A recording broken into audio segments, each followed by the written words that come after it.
মই অকণমান গৰম পানী তিয়াই থৈছোঁ আৰু টুকুৰা টুকুৰকৈ কাটি ল'লোঁ। তাৰপিছত গৰম পানীত অকণমান দেৰি মই ৰাখি থৈছোঁ। তাৰপিছত যিহেতু মাছৰুমটো গ্ৰেভি খাওঁ বুলি ভাবিছে, তেতিয়াহ'লে মই আদা ৰচুন নোহোৱাকৈ মই পেষ্ট বনাই ল'ম। ফাৰ্ষ্ট মই বিলাহী দি দিছোঁ আৰু তাৰপিছত পিঁয়াজ দিছোঁ আৰু কাজু আৰু মগজু পেষ্টটো ভাল হ'বৰ কাৰণে গোটেইখিনি এড কৰি দিছোঁ। আৰু এতিয়া এইটো মই পেষ্ট বনাই লওঁ ব'লক। এইটো মোৰ পেষ্ট বনোৱা হৈ গ'ল, খুব ধুনীয়া মিহি হৈছে পেষ্টটো। আৰু এতিয়া কেনেকৈ বনাওঁ চাওঁ ব'লক।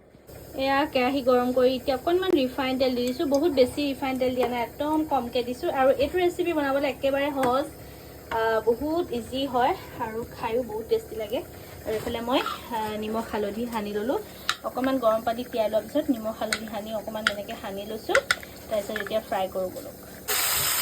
আৰু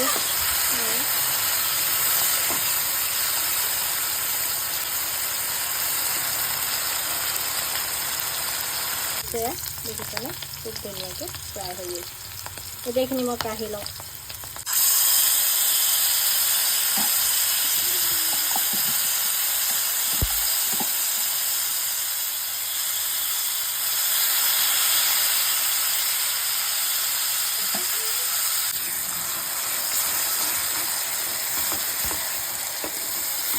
মতে দিছোঁ জিৰা,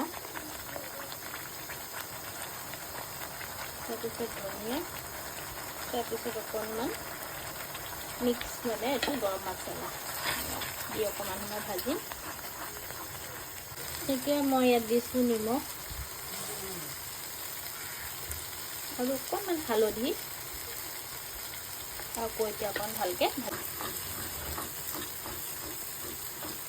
এতিয়া এইখিনি মই অকণমান পানী এড কৰি ভালকৈ লৰাই আছোঁ, দেখিছেনে একদম ভালকৈ ধুনীয়াকৈ মানে সিজিবৰ কাৰণে। আৰু এতিয়া মই এইখিনি এড কৰি দিছোঁ, এয়া চাওক।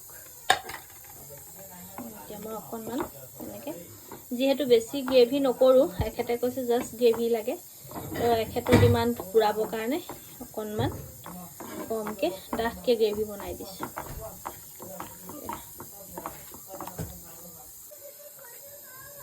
এয়া আৰু এতিয়া মই অকণমান ঘিউ এড কৰি দিম, অকণমান স্মেলটো ভাল আহিবৰ কাৰণে। এয়া স্মেলটোৰ কাৰণে অকণমান। আৰু ইয়াতে মই এতিয়া ধনিয়া এড নকৰোঁ, ইয়াত এতিয়া কৰিম কচুটি মেথি এড কৰিম। কচুটি মেথি দিলে বহুত বেলেগ এটা ফ্লেভাৰ হয়, খাই বহুত বেছি ভাল লাগে। এয়া মোৰ এতিয়া ৰেডি হৈ গ'ল।